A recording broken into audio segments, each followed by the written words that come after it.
inside the off stump. Oh, he's caught it! I don't believe it! Tom Kohler-Cadmore has caught the most magnificent catch. That short third man is the end of Daniel Sams, and Somerset have won the Vitality Blast 2023. They've bowled Essex out for 131. Good evening, you're listening to Always Look on the Bright Side of Life. This is the James Rew podcast.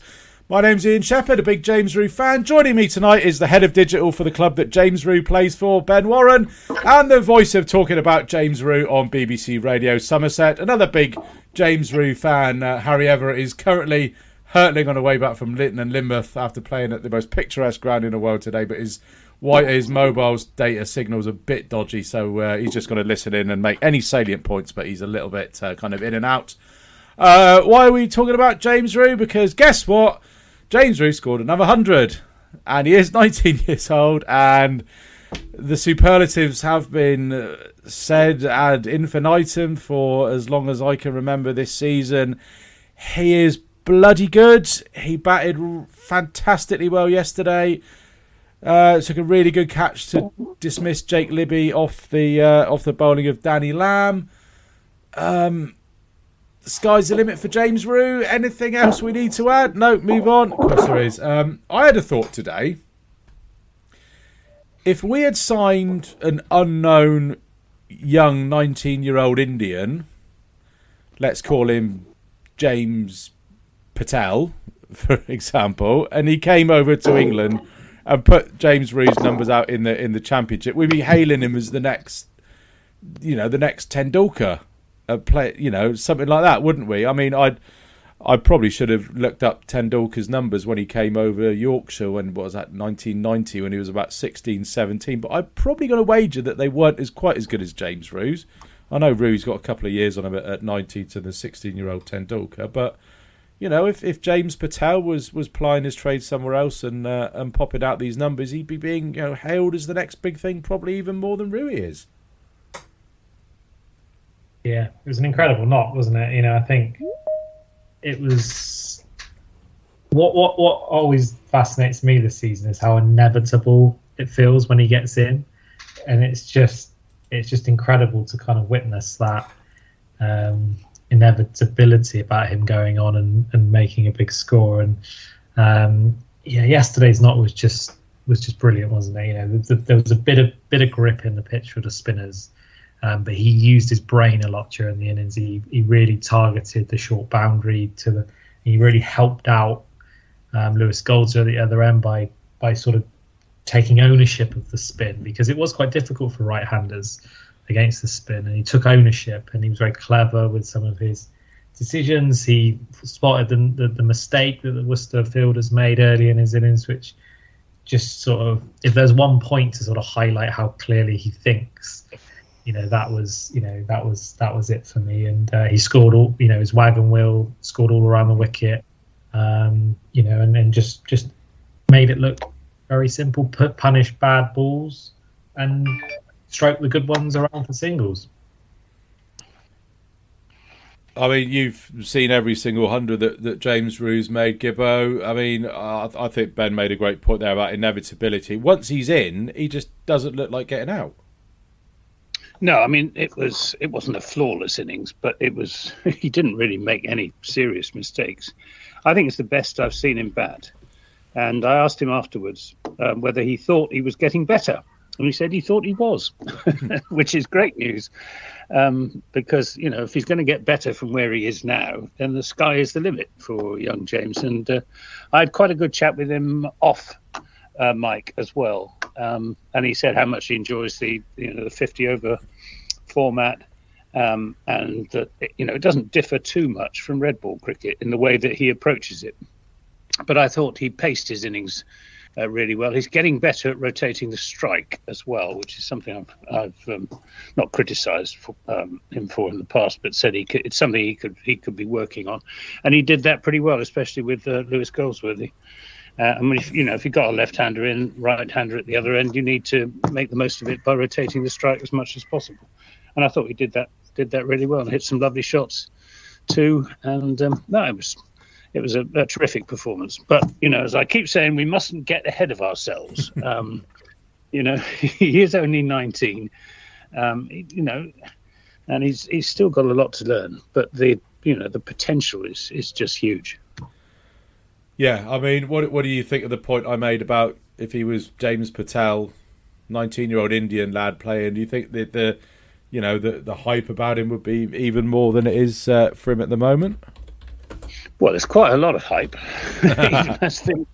even as things stand. I mean, Sam's written a good piece about him for the Cricketer.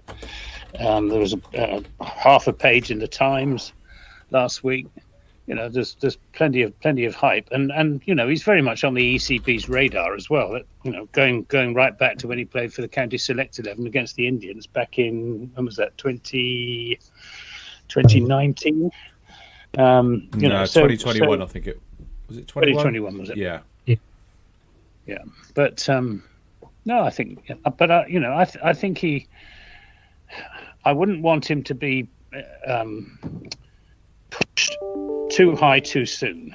We've seen what happened. All right, he's got a very good head on his shoulders. He's not a Mark Lathwell. Mm-hmm. But remember what happened to Mark Lathwell when he was thrown in the deep end. So I wouldn't like to see him being promoted too soon. But I think there's a very good case for taking him to India during the winter to learn his trade on spinning pitches against good spin bowlers. That because he in this country isn't going to get much experience against spin. So I think it would be a really good move if they pick him for the tour. Are the Lions going to India as well? Because they do kind of co-run these tours over recent years, don't they? Yeah, probably. But I'm just trying to have a look here. Yeah, I think it's an interesting topic around the hype that he's had, because I think that's probably one of the challenges it'll have over the next probably 12 to 18 months, is that the hype now appears to have sort of gone beyond the Somerset cricket bubble.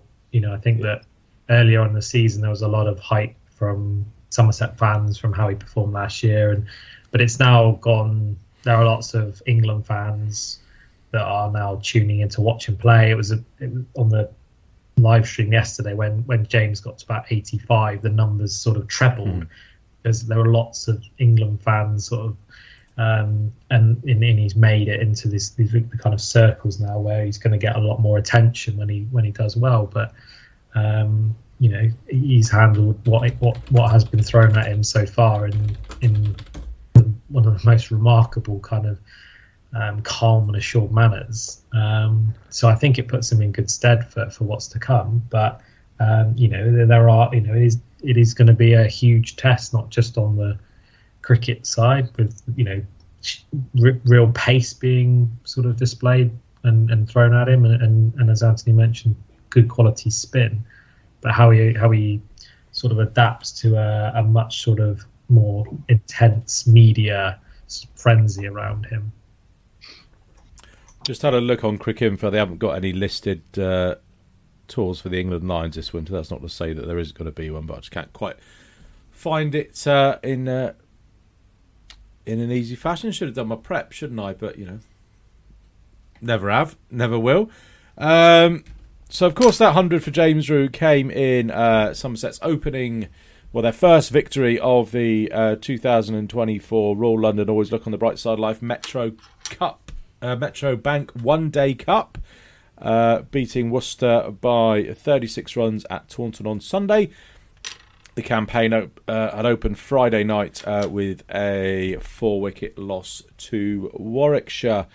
It was just start of the Warwickshire game. They just started badly and never really recovered. What were they, 24 for 3 with Thomas, Umeed and Rew, who only made 2. He's bloody rubbish at James Rew, and he only got 2 Friday night.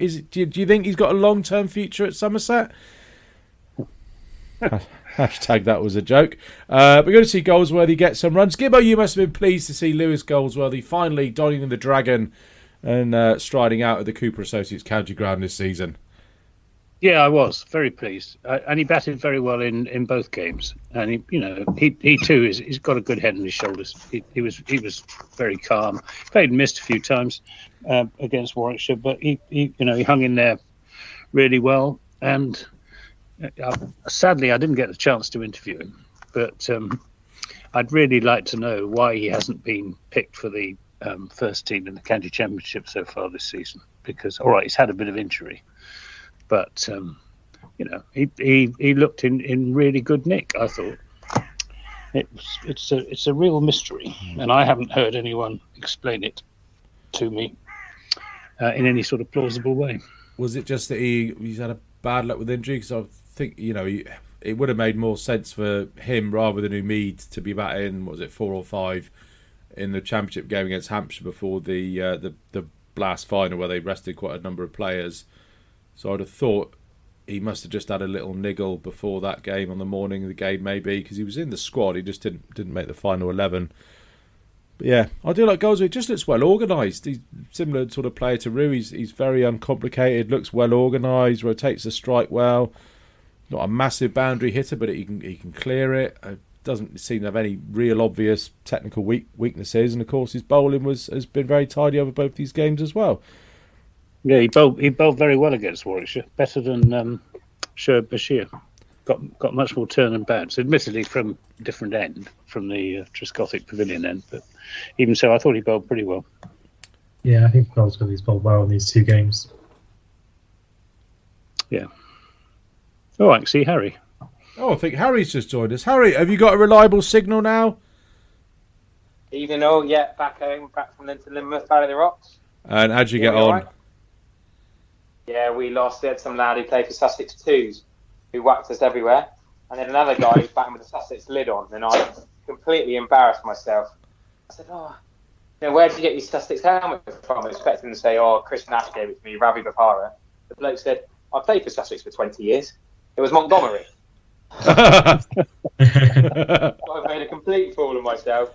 He didn't play a shot for the first 10 overs, didn't look like he'd bat, and then suddenly went into overdrive and started smashing us everywhere. He got 60 odd, the other guy got 160. They whacked 300 off 40 overs. So I bowled a bit of declaration bowling. Put it that way. Happy days. Well, we'll talk about happier things. And obviously, we touched on obviously this great season that James Rew's having. I mean, I'm sure we'll talk about it again. We'll try and it's getting a bit boring talking. I know I don't want to say it's boring talking about him scoring runs, but you're literally running out of superlatives. Is there if there's any girls around Taunton, can we kind of get like a James Rew sex scandal going or something like that, just so we can talk about something other than him just constantly scoring hundreds? I mean, that was I don't know if we do have any female listeners to the podcast, and I'm sure they're all of sufficient moral character to not engage themselves in relations with one of our players, just to get on the front pages of the Taunton Gazette. So it's just having a little talk. Sorry, Harry? Leave him alone. I don't think Phoebe will be best pleased to hear that. She's listening. Who's Phoebe? Leave James alone. Is that his girlfriend? Leave him alone. All right, fair do. I will. Yeah, women of Taunton. James Rew is officially out of bounds.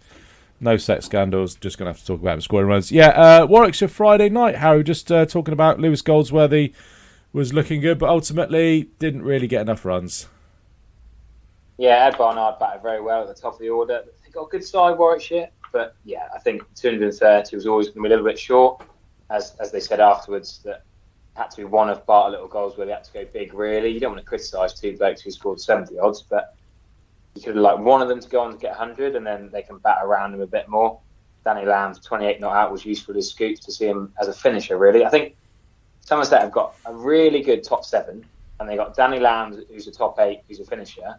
But then there's a bit of a drop-off, really. Ned Leonard played a beautiful cover drive, but, I always think 7 and 6, Curtis Camphor, George Bartlett, I think they could bat higher. I was saying this on comms yesterday. There's real depth in that top 6-7, but there's a bit of a drop-off, and if the top 6-7 don't get quite enough, then there's going to be a bit of a struggle.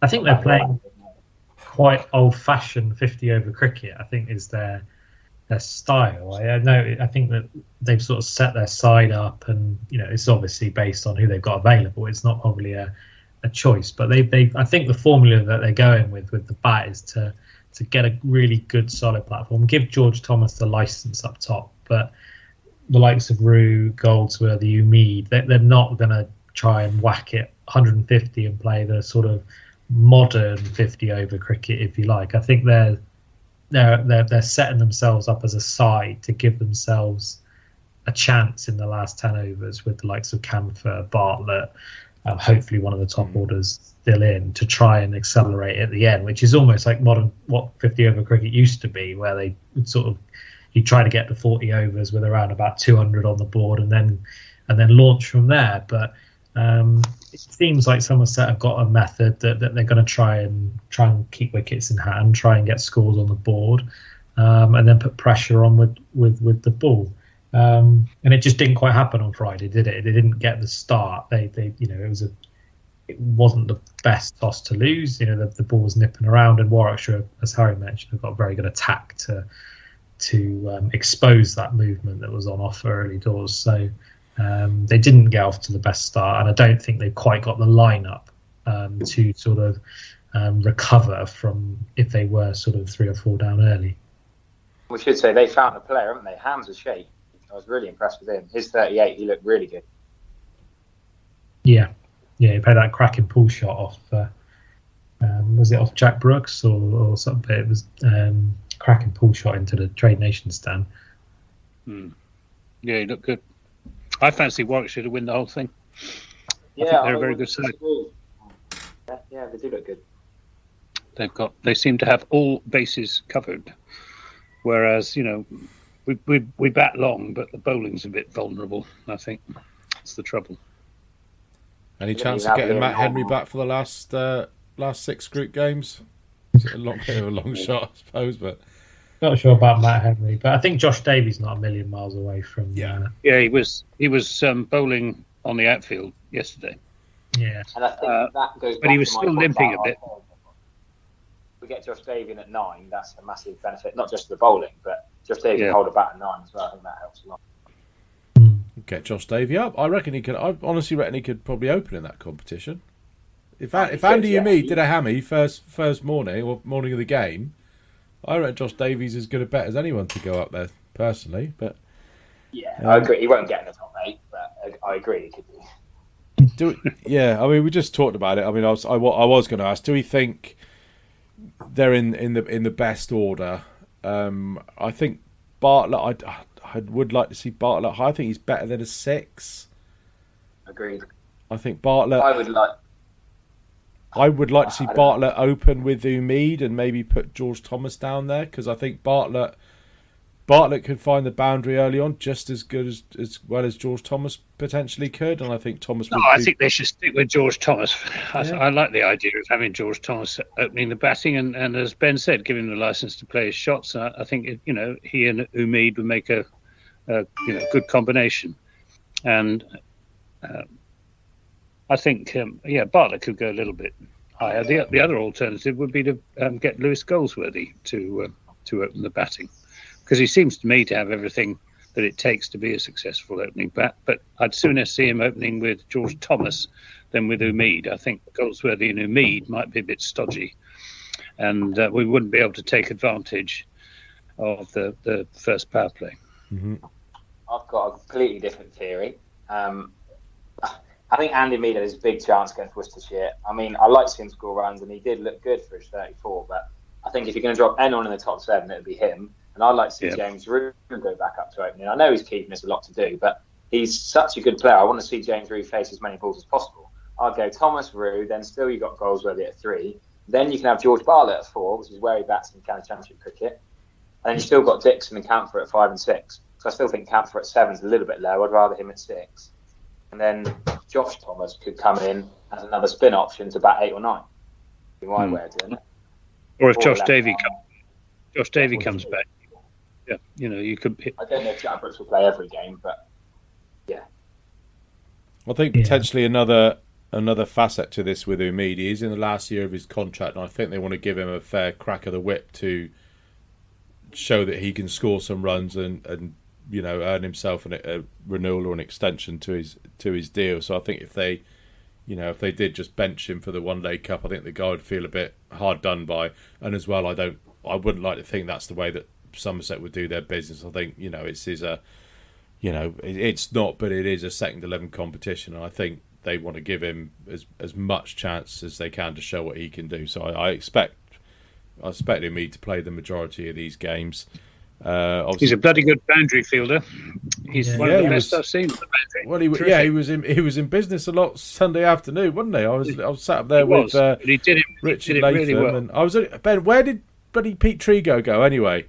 Because I had my whole family sat waiting for me, and I was thinking, because I wasn't quite sure how long I'd done. I looked on the show, an hour and a half with Harry and Richard Latham. Not that that's a bad thing. I did get some free canapes. I was sort of texting. You were loving it. I was loving it, but I was like, I could just sort of think.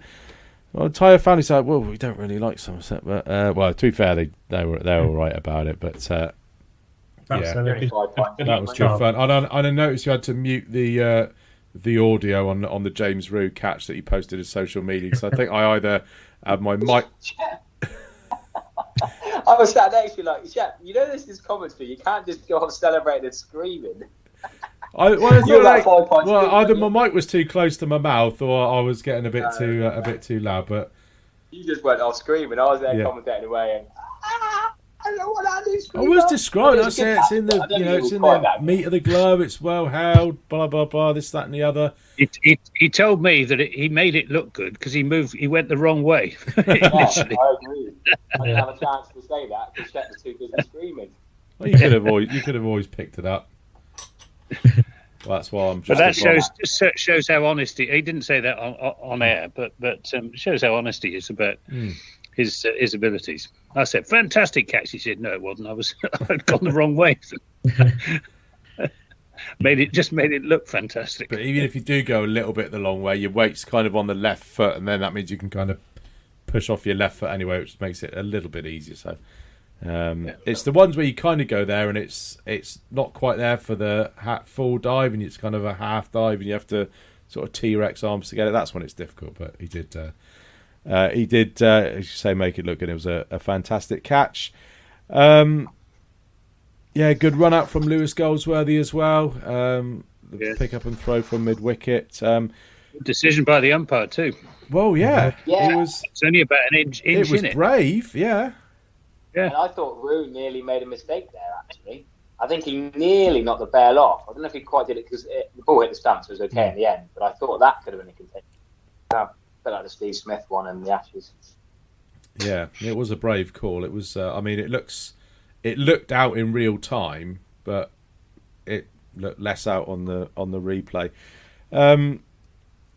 See Hollings had from the weapon as well. Another local umpire doing well. Could see some new umpires on the panels doing well.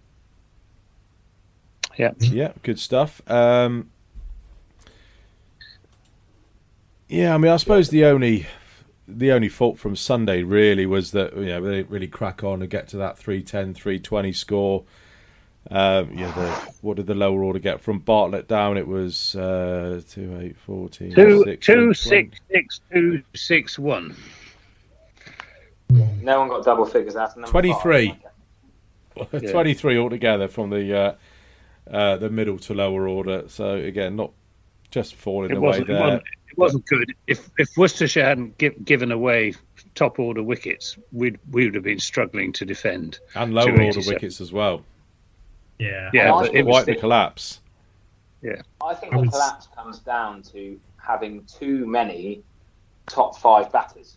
George Bartlett and Curtis Camphor are quality players who are going to score hundreds in 50 over cricket. They want to be batting 4 or 5 at the latest. And I think it's very hard for a Camphor and a Bartlett to come in when the top order have done well. Then to come in and whack it isn't their game. Danny Lamb is about the only person who can do that 40 to 50 last 10 role. And that's where I would like to see them all shuffle up a little bit. So Camphor and Bartlett don't have to come in and whack it. Yes, it's good to have that platform from the top order, but they want to play long innings and bowlers can come in and try and whack it. That's why I think Thomas dropping down is probably better. Then it gets your proper batters up a bit. And, no disrespect to George Thomas, but he can bat the way he bats at 1, 2, 3, 4, 5, 6 or 7. I think this is Josh can do it as well. I think it's a confidence thing, isn't it, as well? I think you lose your first game. Somerset haven't had a great record in 50 over cricket now, stretching back for a couple of years. And I think a confidence side, after the start they go on and get 320, 330. Because Worcester fielded terribly. They weren't punished for that, and good. Yeah, they started off really badly, and they just seemed to then go have a massive strop on in the field for the old 50 overs, didn't they? They did, and they weren't punished for that, which I think is something that Somerset will look to. That this will give them confidence, this win, and I think that in this form of cricket, I think a confident side would go on and make 330, 340, and really not give the opposition a chance. I was lucky enough to spend some time this morning with Azhar Ali, who stayed on and had a chat with us for a podcast, and he was saying that they felt that they were well in the game, and they thought Somerset were going to score a lot more than what they did. So I think on another day they might have regretted how that innings finished, and I'm sure that as they go on throughout the competition, it'll be something that they'll need to work on, because it's such a huge element. If they set themselves up the way they've set themselves up to bat properly, try and bat your 50 overs, then they're going to need to make those final 15 overs count more often than not if they're going to be successful. Yeah, be more ruthless, isn't it? Yeah, definitely. Yeah. So on to Northants. On where are we then? That's up at Wantage. It is at what? Is that at Wantage Road? See, what I do when I get my fixtures, I write them all on my my Somerset calendar. Roloff van der Merwe is Mr. August. Was that deliberate, Ben? Did the guys in Somerset County Sports know that August is my birthday month, so they decided to pop Roloff in there? Absolutely. Oh, there we go. So I've just written down Northants Royal London away. Is that at Wantage Road, or is it an outground? I presume it's at Wantage Road. It is, yeah. Yeah, we'll be up there with Andrew Rad, and then we have Sussex at home on Friday night with special guests, the Wurzels. Have we got any confirmation about whether the post-game victory song Blackbird will be sung live on stage with the Wurzels? It will. It will. Happy days. That's extra pressure, then, isn't it? And if we don't manage to get past Sussex, does the Wurzels contract kind of roll on to Glamorgan the Sunday after, or and then Kent, and then the debate at the moment is the timings, because in the back of our minds is that Notts game from last year where it was all over by about 1 o'clock, and we had sort of dreams of having to call the Wurzels and say, can you come early, because the game sort of. But I'm sure it'll be fine. Are they not going to be sat in a boxer in the stand all day? Because I don't want to get all Trey's descriptions in that, but if you sing "I am a cider drinker, I drink me cider all day," that kind of implies from 11 a.m. to me. So I don't want to get all legal and technical with the Wurzels. See you in court, me bay. And then of course the big one, the sided derby up at the Gloucesters, up at the gorgeous Unique Seats Stadium for FKA Neville Road on the 13th.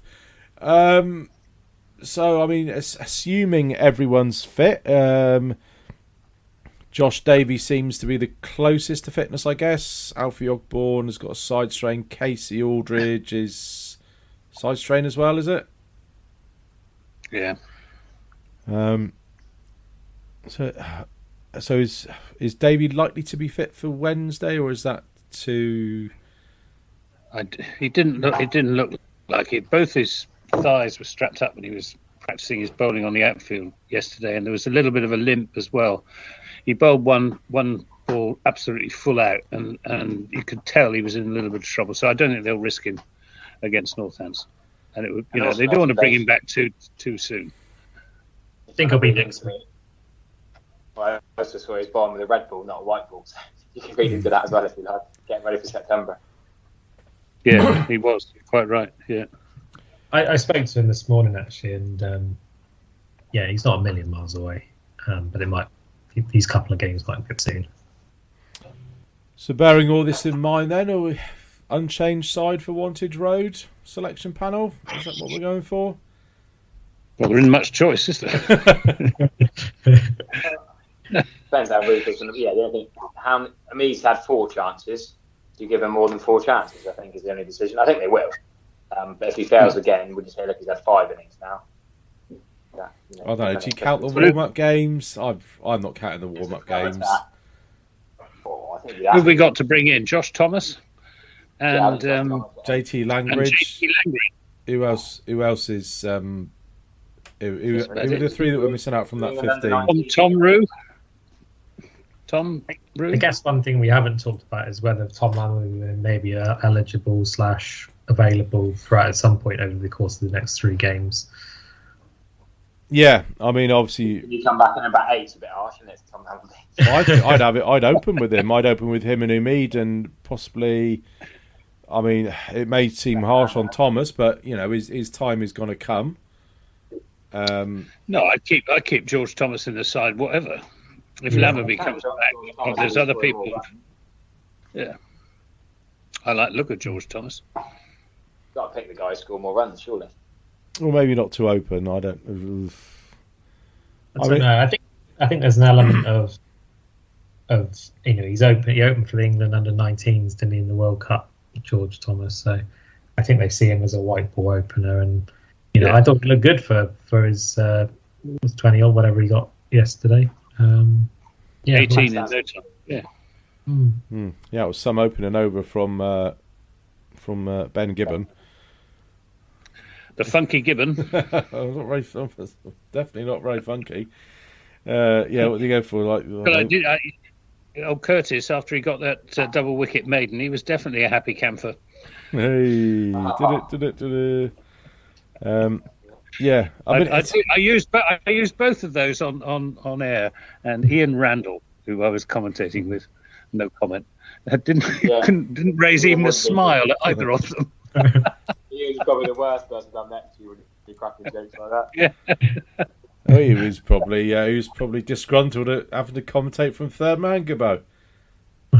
I thought Spencer was supposed to have this all sorted now. I thought it was going to be a Challenge Annika style. Do you remember Challenge Annika? No, I'm afraid the rustic bus shelter is no more. In the storm on Saturday, the gazebo that they'd erected up on the terrace blew away, and then the rustic bus shelter was blown back against the pillar, and this time disintegrated. So it's gone. Mike Unwin did message me to say they had a lot of new exhibits in the museum, so I'm not sure. What was it? A 3-month tenure for the bus shelter kind of qualifies, but I don't know. Maybe you could, chop it up. You could just make some key rings out of bits of the rustic bus shelter. Bryce could sell them in the shop. Authentic, own a piece of the county ground, bit like when they tore down the Cardiff Arms Park and they sold all the seats and all that sort of thing. Could be a nice little nest egg for you, Gibbo. Yeah. Well, our diversions get more and more random every week, don't they, Chef? Yep. Depends on how many birthday beers you've had. What's that? Depends on how many birthday beers Birthday beers. Well, the Henry... I got some Henry Weston's cider from... it's either Oldie or Lidl. It's bloody nice. But I'm on the Thatcher's Rascal again now. So, yeah. Can recommend the Henry Weston's that they do in the budget supermarkets. Very nice. Don't get the stuff from Home Bargains. I took a punt on it. It was about £1.30 a bottle. Gibbo's looking away in disgust at me. Well, it's Herefordshire cider. I mean, it's Weston's for a big, major brand cider for a big commercial maker. It's probably as good as any. But it is Herefordshire. It's not West Country. Oh no, that's it. I'm going to be excommunicated from the. Well, I was never part of the proper cider community anyway. Do apologise about that. Doesn't it feel weird that we are now 40% of the way through Curtis Campher's One Day Cup campaign? He's obviously here for the first 5 games. I mean, the international schedule is what it is. Is there any? Would you get somebody in for the last 3 games? Is there any plans that anybody knows of? I don't know. Depends how we get on, I expect. Yeah, I would be surprised. If we were in a position to seriously consider it from the table point of view. With only 3 qualifying from 9, it is tricky to qualify. Even if you had a good tournament, Somerset probably needs to win at least 2 of the next 3. And there are some tricky games. Gloucester. I know Gloucester got pumped today, but they look good on paper. Sussex look good on. Got Pujara. Northants are pretty good as well. And Northants. If you look at their side, they've hardly lost anyone to the 100, and they've got Shaw in to open. So it's going to be really. It'd be no disgrace in if they didn't win all three of the next games. There'll be no disgrace in it. But if they can pick up 2 wins, then they probably still fancy themselves in with a shout of qualifying. But very, very, very tricky. Very much victims of our own success. I mean, we were talking about Tom Lammerby just now. It'd be great if he could come back. I mean, but his white ball, his T20 form totally deserted in this year. And the guy that came in for it had a really good competition. Think if that decision or the draft or whatever they call it had been made at the end of the blast, you think, well, Sean Dixon would be a shoo-in and Tom Lammerby probably wouldn't have got picked up. So it's just it's just funny how these things work out sometimes.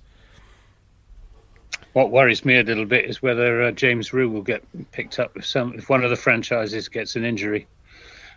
Because James Rew can play 20 over cricket. Or ball cricket. It would surprise me. If a batter went down injured, I would imagine he'd be fairly top of the list. Yeah. Hopefully, they reckon 20 balls short is not his game, but. George's got to be available, surely. Anyway. Speak up a bit, Harry. You're a bit quiet. Said George Scott's going to be available. Oh God, what is that? That's the guy we got on loan from Gloucester, isn't it? Yeah, that's right. Oh, dearie me. Yeah, well, I'll tell you what, we've used some bloody players this year. I'll tell you what, I'll just pose you a few listeners' questions, and I'll give you a listener's question of my own. I keep looking for the blue bird, and it's not. It's that new thing that looks like. Terrible black cross. Yeah, I missed the blue bird. Looks like a seedy logo of a very seedy gentleman's club. The X. Right, we'll start off with some questions from our dear listeners. Where are we going to start then? From John Hayes, after 2 games of the Royal London Always Look on the Bright Side of Life Metro Bank One Day Cup, which is our best suit, batting or bowling? Batting. Thanks for your question, John. The Railway Walker.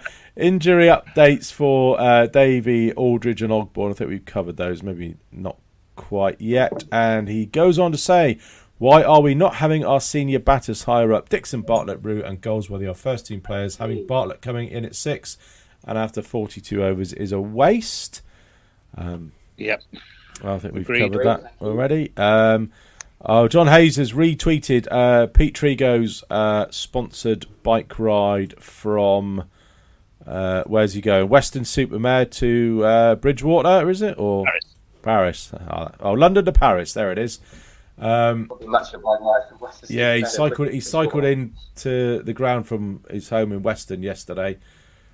That saddle he had looked painful, didn't it? I mean, sharper than the bloody razor I've got in the bathroom. Very flash bike. Sure, that must have cost a bubble too. Well, Trigo. Got to look the part. But so if you do want to, it's also for the, so the Professional Cricketers Trust. So I've just retweeted that link. I'm sure it's on, be on Pete's Twitter and other Twitters as well. Simon Hancock says, Rew and Goldsworthy seem to have the temperament for opening. Could we test them in the Royal London Always Look on the Bright Side Life Metro Back One Day Cup and then give them a go in the County Championship? Rew would need to give away the gloves, though. Well, that's an argument for it. Yeah, I said that. Could bring Banton, move Rew up to open and bring Banton in and give him the gloves. That's my way of doing it.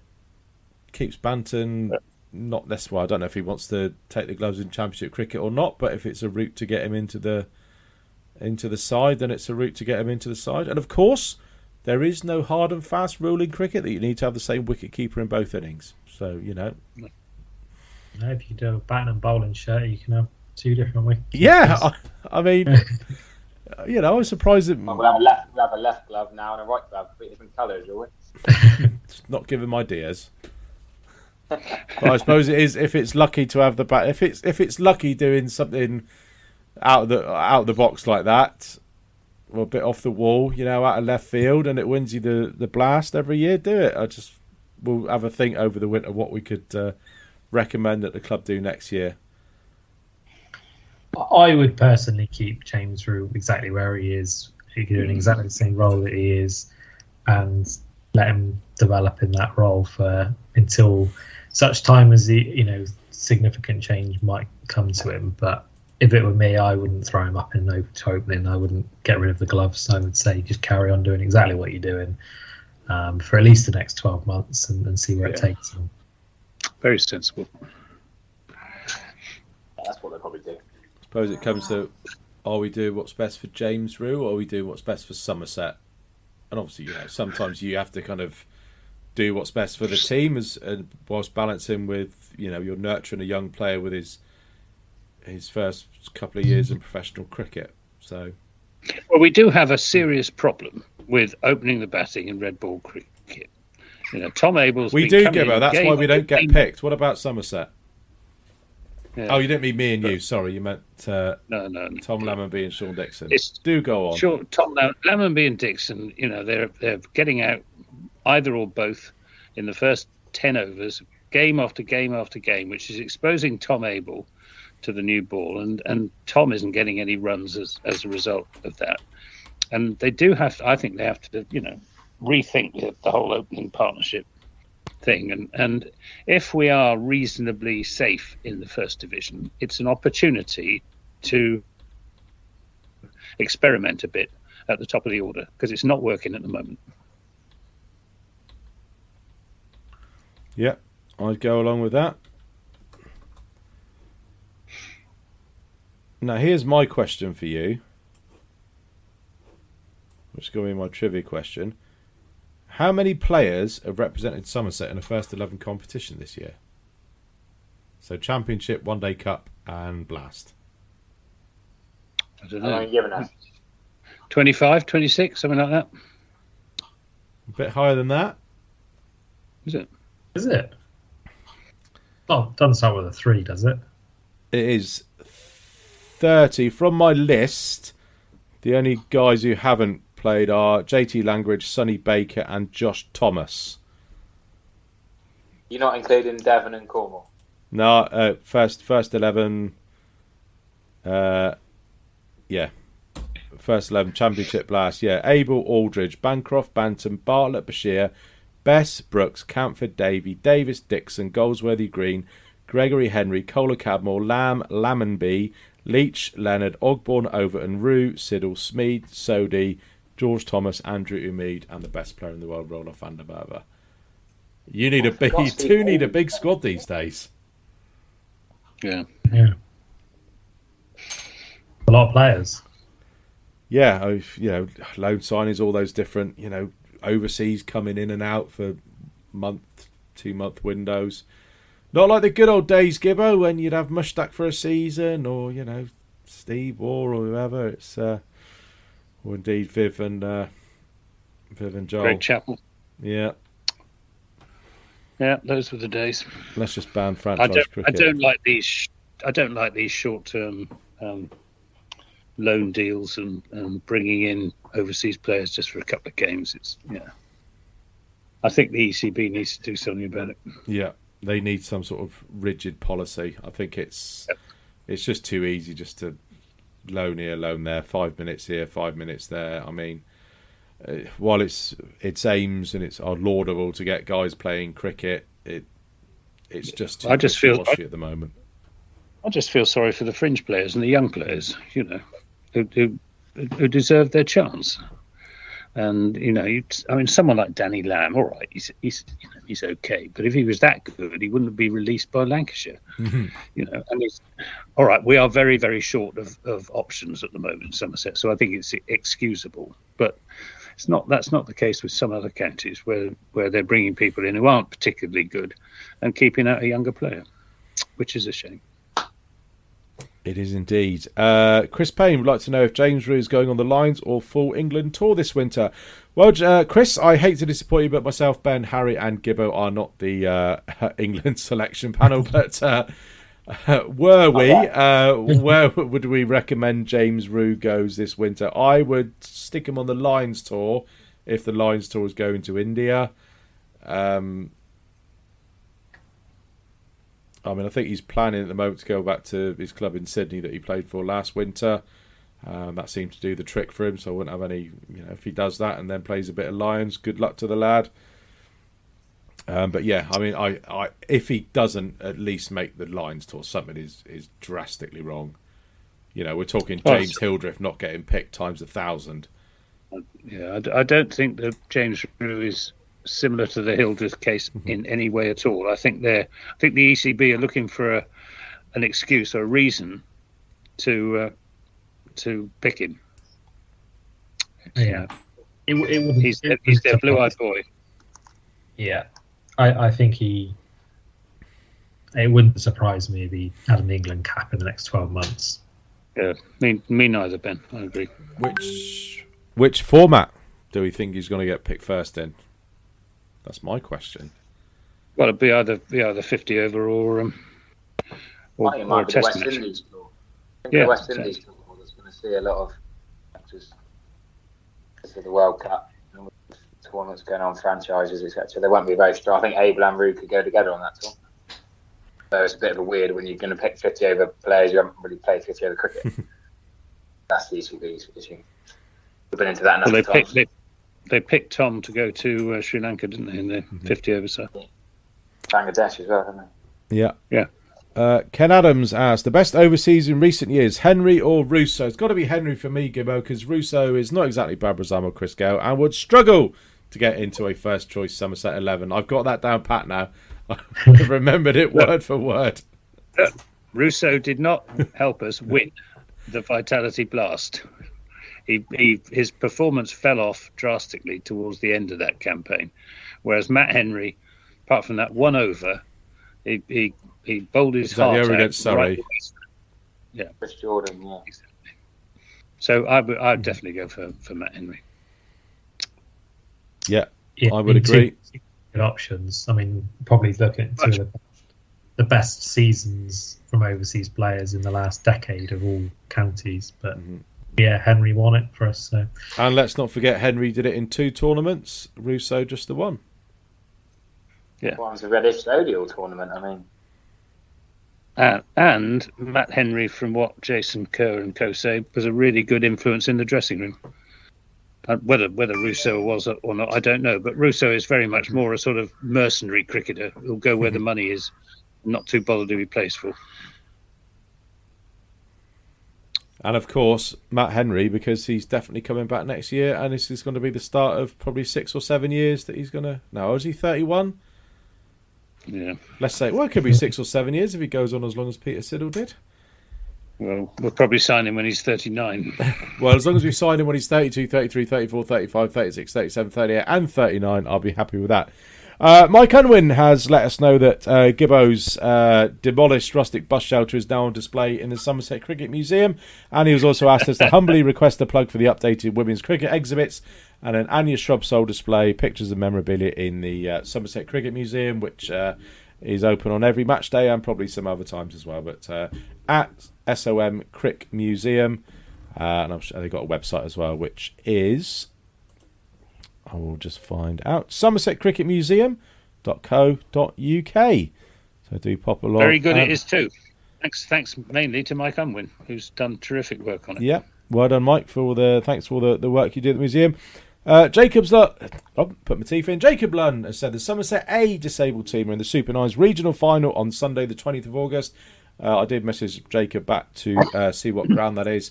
I assume it's not the Cooper Associates County ground, unless it's going to be snuck in before the Glamorgan game in the Royal London One Day Cup. Not the Royal London One Day Cup, the Royal London Always Look on the Bright Side of Life Metro Bank One Day Cup.